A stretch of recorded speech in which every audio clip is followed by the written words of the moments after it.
નમસ્કાર વિદ્યાર્થી મિત્રો, હવે જે આપણો ટોપિક હતો ડાયરેક્ટ ઇનડાયરેક્ટ, બરાબર. એની અંદર છે આપણે આગલા લેક્ચરની અંદર છે વાત કરેલી હતી કે ભાઈ ઉદ્ગાર વાક્યો, બરાબર. અને ઉદ્ગાર વાક્યોના છે શું હોય તો કે બે પ્રકાર છે આપણે ભણી ચૂક્યા હતા, બરાબર છે, વોટ અને હાવવાળા. હવે ત્યારબાદ છે એ બે પ્રકાર પૂરા થઈ ગયા બાદ પછી છે અમુક જે વાક્યો છે, બરાબર, એ પણ છે શું હોય તો કે ઉદ્ગાર વાક્યોની અંદર છે એ જોવા મળે છે ઘણીવાર, બરાબર. તો કે ભાઈ આ વાક્યો અહીંયા છે લખેલા છે એ ઉદ્ગાર વાક્યના જ વાક્યો છે, પણ આ વાક્યો એવા છે કે જેની અંદર છે શું હે તો ભાઈ દાખલા તરીકે છે આપણે આગળના વાક્ય ભણ્યા વોટ અને હાવવાળા, તો એની અંદર છે શું હે તો ભાઈ વાક્યમાં છે આપણે ભાવ છે એ શોધવાની જરૂર હતી કે વાક્ય વાંચીએ તો જ ખબર પડે કે કયા પ્રકારનો ભાવ છે એ દર્શાવે છે. તો ભાઈ આ વાક્યોની અંદર છે એવું છે કે અમુક શબ્દો આપેલા છે સ્પેસિફિક કે ભાઈ આ શબ્દ છે ને એ આ વસ્તુ જ દર્શાવતા હોય છે, બરાબર. એટલે એ વસ્તુ છે કે ભાઈ એ શબ્દ એ દર્શાવે છે કે એ પ્રકારનો જ ભાવ આવે, એમાં શું હોય ફિક્સ જ હોય કે ભાઈ આ શબ્દ છે એ આ માટે જ વપરાય છે, બરાબર. તો એવા કેટલાક શબ્દો છે એ વાક્ય આવા દર્શાવેલા છે તો કે જેની અંદર છે અમુક પ્રકારના એવા શબ્દો આવે છે એ શબ્દો ઉપરથી છે શું હોય તો કે ભાઈ ઉદ્ગાર વાક્ય છે એ ડાયરેક્ટમાંથી શું કરવાના હોય છે તો કે ઇનડાયરેક્ટ સ્પીચની અંદર રૂપાંતર છે એ કરવાના હોય છે. અને સાથે સાથે છે શું તો કે ભાઈ આવા વાક્ય પણ છે ઘણીવાર છે આપણે શું હોય તો કે પરીક્ષાની અંદર અથવા એક્ઝામની અંદર છે આપણે શું હોય તો કે જોવા છે એ મળે છે. તો એવા વાક્ય છે અમુક છે આપણે જોવાના છે, બરાબર, કે જેનો છે આપણે શું હોય તો કે અભ્યાસ છે આજે આજના લેક્ચરની અંદર છે આપણે કરવાનો છે, બરાબર. એટલે આ પ્રકારના જે વાક્યો છે એ પણ છે શું હોય તો ખૂબ જ છે એ અગત્યના છે એ રહેશે, બરાબર. તો એ વાક્યો વિશે છે આપણે વાત કરીએ અને જે એની વાક્ય રચના છે, બરાબર, તો એ વાક્ય રચના છે આગળ આપણે જે ભણ્યા વોટ અને હાવવાળા એવા જ પ્રકારની છે વાક્ય રચના છે, એમાં બીજું કંઈ અલગ છે નહીં, બરાબર. તો એકાદું વાક્ય છે આપણે જોઈએ એટલે શું છે તો કે ખ્યાલ આવી જશે કે ભાઈ કયા પ્રકારની છે વાક્યમાં શું હોય તો કે કઈ પ્રકાર છે એ શું હોય તો કે ડાયરેક્ટમાંથી ઇનડાયરેક્ટ સ્પીચની અંદર રૂપાંતર છે એ કરવામાં આવે છે. તો આપણે ત્યારબાદ છે તો પેલું વાક્ય આપણે લઈએ તો કે ભાઈ I said to him alas she has lost her parents, બરાબર. કે શું કહે છે આઈ સેડ ટુ હિમ, મેં છે તેણે કીધું, શું કીધું, alas she has lost her parents, તેણીએ છે તેના માતા પિતા છે એ ગુમાવ્યા. હવે આ વાક્યની અંદર છે જે અલાસ શબ્દ છે, બરાબર, એ અલાસ શબ્દ છે શું હે તો કે દુઃખ માટે જ છે વાપરવામાં આવે છે. જ્યારે કોઈ દુઃખની ઘટના બની હોય, બરાબર, દુઃખદ ઘટના બની હોય ત્યારે જ છે શું હે તો કે આ શબ્દ અલાસ, બરાબર, અલાસ શબ્દ છે વાપરવામાં છે એ આવે છે. અને આપણે ખબર જ છે કે ભાઈ દુઃખની લાગણી માટે છે કયો શબ્દ વપરાય છે તો કે એક્સક્લેમ્ડ વિથ સોરો. શું વપરાય છે? Exclaimed with sorrow. એટલે એ ખાસ છે ધ્યાનમાં રાખવાનું કે દરેક વાક્ય જે આવા વાક્યો છે, બરાબર, કે જે શું દર્શાવે છે તો કે અમુક પ્રકારના ભાવ શું છે પરફેક્ટ જોઈએ કે આની અંદર આ જ ભાવ આવે. એટલે અલાસ શબ્દ છે ને હંમેશા દુઃખની લાગણી દર્શાવે. શું દર્શાવે? દુઃખની લાગણી દર્શાવવા માટે જ અલાસનો શબ્દ છે એ વાપરવામાં છે આવે છે. તો ભાઈ આ પેલું વાક્ય જે હતું એની અંદર શું કીધું છે કે તેણીએ છે તેના માતા પિતા ગુમાવ્યા છે. પેરેન્ટ્સ એટલે શું થાય? માતા પિતા છે એને શું કરી દીધા છે તો કે ગુમાવી દીધા છે. તો એ અલાસ શબ્દ એટલા માટે વપરાવાનો, બરાબર. એટલે આ સ્પેસિફિક શબ્દો થયો અલાસ. અને ઉમેય છે જો કદાચ છે કંઈ આપ્યું ન પણ હોય, અલાસ શબ્દ છે ને આપ્યું હોય તો પણ વાક્યને ઓળખવું હોય તો કે ભાઈ આમાં જો ઉદ્ગાર છે, બરાબર, ઉદ્ગાર ચિહ્ન જેની અંદર આવે એવું હોય તો કે ઉદ્ગાર વાક્યો છે દર્શાવે છે, બરાબર. તો જ આપણે એમાં છે એક્સક્લેમ વાળો છે ઉપયોગ છે વાક્યનો છે કરી શકે. એક્સક્લેમ વિથ જે પણ પ્રકારનો ભાવ આવતો હોય એ પ્રકાર, બરાબર. એટલે એ ખાસ તમારી વાત છે એ ધ્યાનમાં છે એ રાખવાની છે, બરાબર. તો પેલું વાક્ય છે આપણે જોઈએ, બરાબર, કે ભાઈ ડાયરેક્ટમાંથી ઇનડાયરેક્ટ છે કેવી રીતના કરી શકાય. હવે તો આની અંદર છે પેલા આપેલું શું છે તો કે બોલનાર આપેલું છે તો કે બોલનાર કોણ છે તો કે આય. તો આયનું આય જ રાખશું, બરાબર, એમાં કોઈ પણ જાતનો ફેરફાર થાય નહીં, બરાબર. બોલનાર તરીકે આયનું આય. અલાસ શબ્દ કયો દર્શાવે છે, કઈ પ્રકારની ભાવ દર્શાવે છે તો કે એક્સક્લેમ વિથ સોરો, બરાબર. તો પહેલાં છે સેડ ટુની જગ્યાએ આપણે શું મૂકશું? એક્સક્લેમ મૂકશું, બરાબર. લાઈન શું છે? એક્સક્લેમ્ડ. પછી સાંભળનાર કોણ છે તો કે હિમ, બરાબર, ત્યાં ડાયરેક્ટ છે આપણે હિમ. પછી વિથ પ્લસ શું મૂકશું તો કે ભાવ, તો કે કયા પ્રકારનો ભાવ દર્શાવે છે તો દુઃખનો ભાવ દર્શાવે છે. એટલે વિથ શું આવશે? Sorrow, with sorrow, SORROW. હવે જોડના તરીકે શું આવશે તો કે જોડના તરીકે આવશે ધેટ. એટલે અહીંયા શું આપણે લખશું? ધેટ. હવે જે શબ્દ આપેલો છે, બરાબર, કે જે શું હોય તો કે અમુક પ્રકારના ભાવ દર્શાવે છે. દાખલા કે અહીં અલગ શબ્દ છે તો કે અલગ શબ્દ છે ફરી પાછો આવશે નહીં, એને શું થઈ જાય? નીકળી જાય. શું થઈ જાય તો કે એ દૂર થઈ જાય છે. એની જગ્યાએ આપણે ભાવ લગાડે ને વિથ સોરો, ધેટ. હવે સીધું આગળ તો કે ભાઈ અહીંયા છે આગળ જોઈ તો ભાઈ સી, તો કે સી ત્રીજો પુરુષ એકવચન છે બદલે નહીં. એટલે સીનું શું રહે તો કે સીનું સી જ રહે, બરાબર। પછી હું આપેલું છે તો કે હેઝ આપેલું છે તો કે હેવ હેઝ હોય તો શું થઈ જાય હેડ, હેડ પ્લસ શું થઈ જાય V3 એટલે શું આવશે અહીંયા હેઝ લોસ્ટ હર છે પછી છે બદલે નહીં અને શું આવશે પેરેન્ટ્સનું પેરેન્ટ્સ રેડી એટલે શું થયું I exclaim him with sorrow that he has lost her parents બરાબર છે એટલે ન્યા છે બરાબર she has lost her parents બરાબર। ત્યારબાદ છે આગળનું વાક્ય છે લઈ તો કે ભાઈ the players said hurray we have won the match શું કીધું છે hurray we have won the match તો એની અંદર છે જે હુર્રે શબ્દ છે કયો શબ્દ છે હુર્રે એ શું છે તો કે હુર્રે છે એક પ્રકારની છે ખુશી દર્શાવે છે બરાબર। હુર્રે શબ્દ ક્યારે વાપરવામાં આવે છે કે જ્યારે કોઈ પણ પ્રકારની ખુશી થઈ હોય બરાબર કે જીતની ખુશી છે અથવા તો કોઈ પણ બીજી ખુશી બરાબર ત્યારે છે એ શું હોય તો કે ભાઈ હુર્રે શબ્દ છે એનો ઉપયોગ કરવામાં આવે છે। દાખલા તરીકે કોઈ કોમ્પિટિશન હોય એની અંદર છે આપણો નંબર આવ્યો હોય તો એની અંદર પણ છે હુર્રે શબ્દ છે વાપરીએ છીએ જ્યારે મેચ છે આની અંદર મેચની વાત કરી છે કે ભાઈ મેં મેચ જીતી ગયા ને એની ખુશીમાં છે હુર્રે શબ્દ છે એ લીધો છે hurray we have won the match બરાબર। હવે the players said hurray we have won the match તો હુર્રે શબ્દ છે એના માટે છે ખુશી માટે વાપરવામાં આવે છે બરાબર। તો એના માટે છે કયો શબ્દ છે તો કે એક્સક્લેમ્ડ વિથ જોય શું આવશે એક્સક્લેમ વિથ જોય અથવા તો જોય સિવાય આપણે બીજો પણ શબ્દ એક કીધો તો કયો છે ડિલાઇટ એટલે એ જોય અથવા ડિલાઇટ બેમાંથી ગમે એક શબ્દનો ઉપયોગ કરી શકાય છે બરાબર। તો હવે છે ઇન્ડાયરેક્ટમાં જોઈએ તો કે ભાઈ ધ પ્લેયર્સનું પ્લેયર્સ જ આવશે બરાબર અને ત્યાં આપણે છે ધ પ્લેયર્સ જ લખશું એમાં કાંઈ ફેરફાર થાય નહીં એટલે ધ પ્લેયર્સ બરાબર। હવે પ્લેયર્સ પછી છે શું આવશે તો ભાઈ ઉદ્ગાર વાક્ય છે જાય ઉદ્ગાર ચિહ્ન છે ને એટલે ત્યાં ઉદ્ગાર વાક્ય છે એટલે શું આવશે એક્સક્લેમ્ડ વિથ બરાબર એક્સક્લેમ્ડ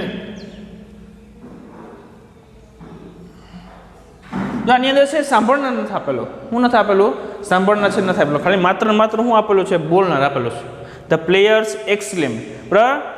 હવે તો ભાઈ સાંભળનાર છે કોઈ આપ્યો નથી બોલનાર જ આપ્યો છે એટલે સીધું છે એક્સક્લેમ વિથ શું કરી નાખશું જોય કરી નાખશું એક્સક્લેમ વિથ શું આવશે જોય બરાબર। પછી જોડના તરીકે શું આવશે તો કે જોડના તરીકે ધેટ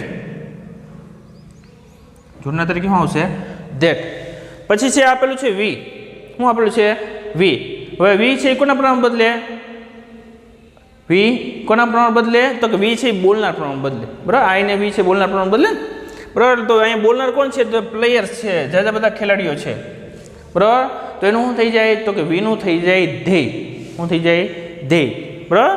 અહીંયા છે વી છે એ બોલનાર પ્રમાણ બદલે બોલનાર છે પ્લેયર્સ જાજા બધા છે ને ખેલાડીઓ એટલે શું થઈ જાય તો કે એનું થઈ જાય તેઓ ધ્યેય બરાબર એટલે અહીંયા શું લખશું આપણે ધ્યેય પછી શું આપેલું છે હેવ વોન તો હેવ હેઝ નું થઈ જાય હેડ હેડ પ્લસ ભૂતકૃત એટલે વોન છે ભૂતકૃત છે એટલે હેડ વોન ધ મેચ થઈ ગયું શું થયું the players exclaim with joy that they had won the match બરાબર। એટલે એ હુરા શબ્દ છે શું દર્શાવે તો કે એ હુરા શબ્દ છે એ જોય દર્શાવે છે શું દર્શાવે છે આનંદની લાગણી માટે છે એ વપરાતો શબ્દ છે રેડી આગળ વધીએ the tourist said wow what a nice monument the Taj is તો જે આમાં છે શું છે તો કે ભાઈ કયો શબ્દ એવો છે તો કે એ શબ્દ છે વાવ અને વાવ શબ્દ છે ક્યારે વપરાય છે કે જ્યારે છે આપણે આશ્ચર્યચકિત થઈ જઈએ છીએ ત્યારે બરાબર તો કે આશ્ચર્યચકિત માટે છે કયો ભાવ હતો તો કે એના માટે હતો એક્સક્લેમ વિથ વન્ડર અથવા તો એક્સક્લેમ વિથ સરપ્રાઇઝ બેમાંથી ગમે એક શબ્દ છે આપણે ઉપયોગ કરી શકીએ છીએ બરાબર છે વાવ શબ્દ છે એના માટે કોઈ એવી વસ્તુ જોઈ હોય અથવા તો કોઈ દ્રશ્ય જોયું હોય કે જે આપણે શું ક્યારેય જ ન જોયું હોય અને એને જોઈને છે આપણે શું આશ્ચર્યચકિત થઈ જાય તો એટલે આપણા મોઢામાંથી શું નીકળી જાય તો કે વાવ શબ્દ છે નીકળે છે બરાબર એટલે એ વાવ શબ્દ છે શું તો કે આશ્ચર્યચકિત થવા માટે છે એ વપરાતો જ્યારે આશ્ચર્યચકિત થઈ જાય છે માણસ ત્યારે એના મોઢામાંથી છે નીકળી પડે છે શબ્દ વાવ બરાબર એટલે એમાં શું આવશે તો કે એક્સક્લેમ વિથ સરપ્રાઇઝ અથવા તો એક્સક્લેમ વિથ શું આવશે વન્ડર બેમાંથી ગમે એક શબ્દનો ઉપયોગ કરી શકાય છે બરાબર। તો હવે આપણે એનું ઇન્ડાયરેક્ટ સ્પીચમાં રૂપાંતર કરીએ તો કે ભાઈ અને પછી પ્રશ્નમાં કે આ વાક્યની અંદર છે ને જો આ વોટનો ઉપયોગ કર્યો છે શું કર્યો છે વોટનો ઉપયોગ કર્યો છે અને વોટવાળી છે આપણે આગળ ભણી ગયેલા હતા તો એમાં જે પણ પ્રકારના ફેરફાર કરતા હતા ને એ જ ફેરફાર એની અંદર આવશે બરાબર. તો કે ભાઈ વોટવાળું વાક્ય છે તો કે એની અંદર છે વેરી અને અવેરી છે, બે શબ્દ આપણે મહત્વના હતા. હવે તમારે એ જોવાનું છે કે ભાઈ આપણે વેરી ક્યાં વાપરવાનું છે ને અવેરી ક્યાં વાપરવાનું છે. બરાબર. તો દાખલા તરીકે છે પેલી વર્તના છે કઈ વોટવાળી છે આપણે ભણ્યા હતા ને, બરાબર. તો અથવા તો હાવવાળી છે તો એની અંદર છે જ્યારે પણ છે વોટવાળી રચના આવે તો એની અંદર છે અવેરી શબ્દ વાપરવામાં આવે છે. કયો શબ્દ વાપરવામાં આવે છે? અવેરી શબ્દ છે વાપરવામાં આવે છે. અને જ્યારે હાવવાળી રચના છે તો એમાં માત્ર શું આવશે? વેરી શબ્દ છે આવશે. એટલે એ અવેરી શબ્દ આ વોટવાળી રચનામાં છે મૂકવો જોશે ને, કારણ કે આ શું છે તો કે આ વોટ અ નાઇસ મોન્યુમેન્ટ તાજી એ પણ ઉદ્ગાર વાક્ય છે ને, બરાબર. અને પ્લસમાં છે ભાવ છે કેની ઉપરથી નક્કી થતો વાવ, તો એમાં પછી ભાવ કેવો આવશે તો કે એક્સક્લેમ વિથ સરપ્રાઇઝ આવશે, બરાબર. એટલે આ રીતે છે થાય. આ જે રચનામાં છે ને આપણે આમાં ડાયરેક્ટ છે કરતા હતા, બરાબર. પણ આમાં છે વોટવાળી રચનાનો ઉપયોગ કરવાનો છે એ રહેશે. કયા વાક્યની અંદર કે what a nice monument the Taj is, એની અંદર છે તમારે વોટવાળી વાક્ય રચનાનો ઉપયોગ કરવાનો છે એ થશે. અથવા હાવ આપ્યું તો હાવવાળી રચનાનો ઉપયોગ કરવાનો, બરાબર. આની અંદર છે વોટવાળી રચના આપી છે એટલે વોટવાળી રચનાનો આપણે ઉપયોગ છે એ કરશો. તો કે ભાઈ ઇનડાયરેક્ટ સ્પીચનું રૂપાંતર કરીએ તો ભાઈ ધ ટુરિસ્ટનું ટુરિસ્ટ, બરાબર. હવે શું આવશે તો કે ભાઈ એક્સક્લેમ્ડ વિથ, એક્સક્લેમ્ડ સાંભળનાર કોઈ છે નહીં એટલે સીધું એક્સક્લેમ વિથ શું લખશું આપણે? સરપ્રાઈઝ છે લખશું, બરાબર. એક્સક્લેમ વિથ સરપ્રાઈઝ. જોડના તરીકે શું આવશે? ધેટ, એટલે અહીંયા લખશું ધેટ, બરાબર. પછી હવે વોટવાળી રચનામાં આપણે શું કરતા હતા તો કે પેલા કરતા પછી ક્રિયાપદ, તો કે અહીંયા કરતા તરીકે કોણ છે તો કે અહીંયા કરતા તરીકે છે ધ તાજ. શું છે? ધ તાજ, બરાબર. એટલે ત્યાં શું આવશે? ધ તાજ, બરાબર. પછી એમિઝર હોય તો કે એમિઝરનું શું થઈ જાય તો કે એમિઝરનું થઈ જાય વોઝ વેર. એટલે ત્યાં શું આવશે તો કે ઇઝ છે એટલે શું થઈ જાય તો કે એક વચનની અંદર છે એટલે તાજ વોઝ આવશે ને, શું આવશે? The Taj was. પછી છે શું આવશે તો કે ભાઈ વોટવાળી રચના છે એટલે એમાં શબ્દ છે શું આવશે તો કે અવેરી આવશે. શું આવશે? અ વેરી, બરાબર. The Taj was a very. પછી છે વિશેષણ તરીકે શું છે? નાઇસ. નામ તરીકે શું છે? મોન્યુમેન્ટ. મોન્યુમેન્ટ એટલે કલાકૃતિ એક પ્રકારની, એટલે શું થાય? કલાકૃતિ. The Taj was a very nice monument, બરાબર. આ થઈ ગયું આપણું વાક્ય, બરાબર. The tourist exclaimed with surprise that the Taj was a very nice monument. A very nice monument. બરાબર. એટલે થઈ ગયું વાક્ય, બરાબર. એટલે આ રીતે છે વોટવાળી રચનામાં. એ પછી વોટ આવે કે હાવ આવે એમાં કાંઈ ફેરફાર વધારે કાંઈ થાય નહીં, બરાબર. એ જ વાક્ય રચનાનો ઉપયોગ કરવાનો થશે, બરાબર. માત્ર છે જે જ્યાં અવેરી આવતું હોય, દાખલા કે વોટમાં જ આવે છે તો કે એમાં અવેરી આવે તો અવેરી લખવાનું, અને હાવવાળી રચના હોય તો એની અંદર છે ખાલી માત્ર છે શેનો ઉપયોગ કરવામાં આવશે તો કે માત્ર એની અંદર છે વેરીનો જ ઉપયોગ કરવામાં આવે તો એ ખાલી વેરી લખવાનું, બરાબર. એમાં કાંઈ ફેરફાર પડશે નહીં. રેડી? આગળ વધીએ તો કે ભાઈ શું કીધું છે? Janaki said oh dear, oh dear I have lost my purse, બરાબર. શું કહે છે જાનકી કે મેં મારું પર્સ છે શું કર્યું? ગુમાવી દીધું, બરાબર. એટલે એવું હોય તો કે ગુમાવી દીધા છે જે વાત કરી છે કોના? પર્સની ગુમાવવાની વાત કરી છે ને, બરાબર. આમાં પેલા વાક્યની અંદર પણ છે ગુમાવી દીધાની વાત કરી છે, પણ કોને? એને માતા પિતા ગુનો માટે, માતા પિતા પોતાને ગુમાવી દે છે એટલે એના માટે શબ્દ છે કયો વપરાણો હતો? અલાસ શબ્દ વપરાણો. આની અંદર છે ઓડિયર એટલા માટે વપરાણું હતું કે એનું પોતાનું પર્સ ગુમાવ્યું છે, બરાબર. એટલે એ પર્સ કાંઈ મોટી બાબત છે નહીં એટલી બધી, બરાબર. એટલે ન્યાય શબ્દ પણ છે આ ઓહ ડિયર છે એ પણ છે શું હતું કે એક પ્રકારનું છે દુઃખ જ દર્શાવે છે. શું દર્શાવે છે? કે પોતે પોતાનું પર્સ શું કરી દીધું? ગુમાવી દીધું. અને દુઃખ માટે છે આપણે ખબર છે કે કેવા પ્રકારનો ભાવ આવે તો કે એક્સક્લેમ્ડ વિથ સોર, બરાબર. તેની અંદર છે એ ભાવ નક્કી થઈ ગયો કે શું આવશે? Exclaim with so. Oh dear I have lost my purse. એટલે પહેલાં છે બોલના તરીકે જાનકીનું જાનકી લખશું, બરાબર. અને આપણને છે અહીં ઉદ્ગાર છે એટલે એ તો ઓહ ડિયર શબ્દ વપરાણો એટલે આ બધે શું છે તો કે ઉદ્ગાર છે વાક્ય આવશે એટલે એક્સક્લેમ વિથ આવશે તો ત્યાં આવશે એક્સક્લેમ્ડ, બરાબર. સાંભળના કોઈ છે નહીં એટલે સીધું એક્સક્લેમ વિથ સોરો, બરાબર. એક્સક્લેમ વિથ સોરો. પછી છે જોડના તરીકે શું આવશે તો કે ધેટ. રેડી? હવે હું આવ્યું આઈ. કોના પ્રમાણ બદલે? બોલનાર પ્રમાણ બદલે. બોલનાર કોણ છે? જાનકી. એટલે ત્યાં શું આવશે? સી. અહીંયા શું આવશે સી. હવે અહીંયા શું છે હેવેઝ પ્લસ અહીંયા છે શું આવ્યું છે હેવ પ્લસ લોસ્ટ આપ્યું ને, તો કે હેવેઝનું શું થઈ જાય હેડ, હેડ પ્લસ ભૂતકૃદન, એટલે હેવનું થઈ જાય હેડ, હેડ પ્લસ ભૂતકૃદન, લોસ્ટનું લોસ્ટ જ રહે, હા ભૂતકૃદન એ થાય લોસ્ટ. પછી માય શું આપ્યું છે માય, કોના પ્રમાણ બદલે બોલનાર પ્રમાણ બદલે, બોલનાર કોણ છે જાનકી, એટલે છોકરીની વાત કરી છે બરાબર, એટલે સી હર ને હર, માય સંબંધ દર્શાવે ને, એટલે કર્તા કર્મ ને સંબંધ, એટલે સી કર્તા હર કર્મ અને હર છે પાછું આવશે સંબંધ, એટલે અહીંયા શું આવશે હર ને પર્સ.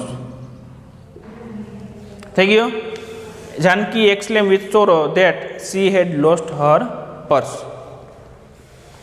ત્યારબાદ છે આગળ વધીએ તો કે ભાઈ ધ બોય સેડ હુરે, પાછો શબ્દ કયો આવ્યો હુરે.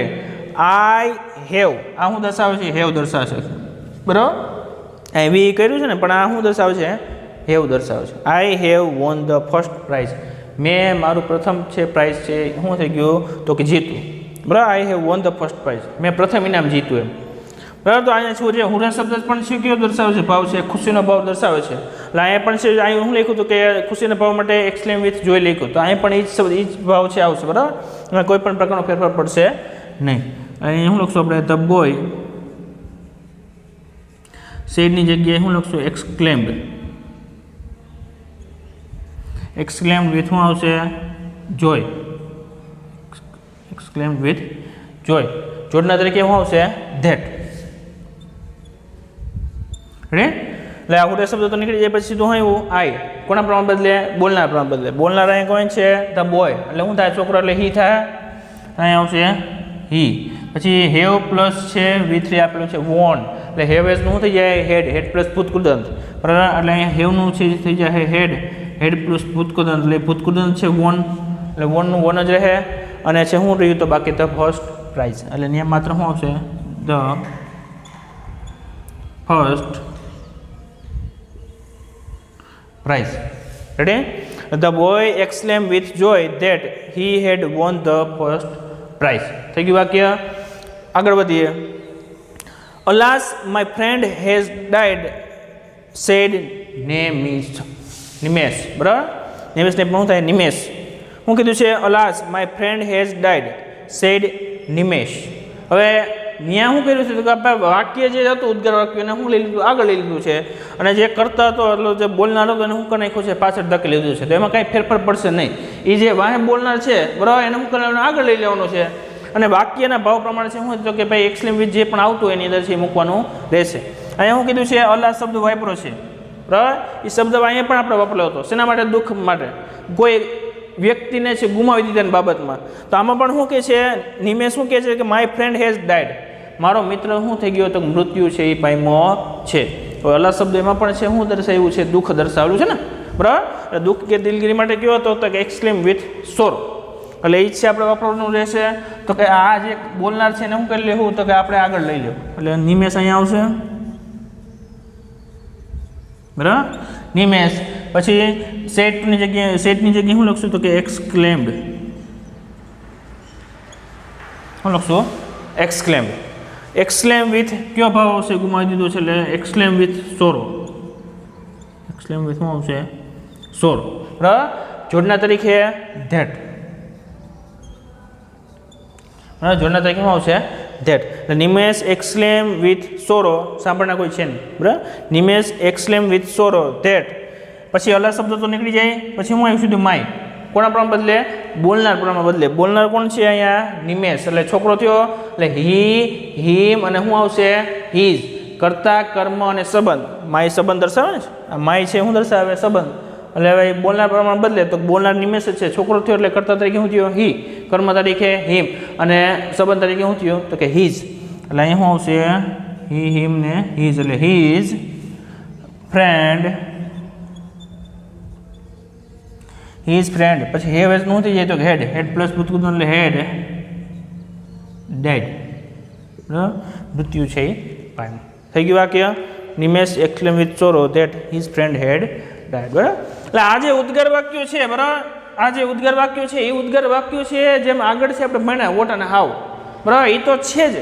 એની સાથે છે હું તો કે ઘણીવાર છે આવા પ્રકારના પણ ઉદ્ગાર વાક્યો છે એનો ઉપયોગ કરવામાં છે આવે છે, બરાબર. તો આપણે એ વાક્યની ખબર હોવી જોઈએ કે ભાઈ આમાં છે શું હોય તો કે આ પ્રકારના ફેરફાર થાય. ફેરફાર જે આગળ હતા એ જ થાય, બરાબર. આમાં એ ફાયદો એક મોટો પ્લસ પોઈન્ટ એ રહે કે એની અંદર છે તમને ઉદ્ગારવાચક શબ્દો છે આપેલા છે, બરાબર. દરેકની અંદર છે શું હે તો કે ઉદ્ગારવાચક શબ્દો છે તમને આપેલા છે, જેની ઉપરથી તમારે છે શું હે ભાવ કરવામાં છે વધારે સરળતા રહે, બીજો કાંઈ ફેરફાર પડશે નહીં, બરાબર. એમાંથી શું હે તો કે તમને ઝડપથી છે એ શબ્દો ઉપરથી આ જે અમુક શબ્દો છે એ તમને ખબર જ હોય કે આ વસ્તુ જ દર્શાવતા હોય, ખુશીનો ભાવ છે અથવા તો ગમનો દુઃખનો ભાવ છે એ દર્શાવતા હોય, એટલે ખબર જ હોય કે એ શબ્દ એ આપણે એ જ ભાવ આવવાનો છે. એટલે શું હે તો કે એક પ્રકાર વધારે સરળતા રહી ને, બરાબર. ઓલા વાક્યમાં છે વોટવાળા અને હવાવાળા વાક્યમાં છે આપણે વાક્ય વાંચીને પછી છે શું હે તો કે ભાવ છે નક્કી કરવો પડે કે ભાઈ આની અંદર છે આ પ્રકારનો ભાવ છે દર્શાવે.